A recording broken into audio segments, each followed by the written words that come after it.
Dear viewers, আপনারা যারা সরকারি চাকরি পেতে ইচ্ছুক তাদের জন্য আমার এই প্রশ্নগুলো এসেছিল সরকারি প্রাথমিক বিদ্যালয়ের সহকারী শিক্ষক নিয়োগ পদে পরীক্ষাতে। এই পরীক্ষাটা হয়েছিল 2007 সালে। চলুন এবার আমরা প্রশ্নগুলো দেখি। কোনটি বন শব্দের প্রতিশব্দ নয়? বিটপি।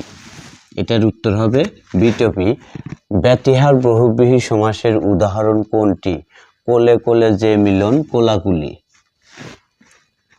অক্ষির অগোচরে পরের প্রশ্ন, কোন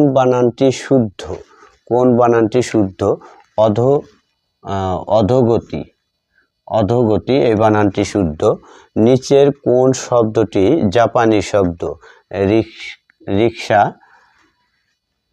সুন্দর হে দাও সুন্দর জীবন, হোক দূর সকল অকল্যাণ সকল অশোভন। চরণ দুটি কার লেখা? চরণ দুটি লেখা হতেছে শেখ ফজলুল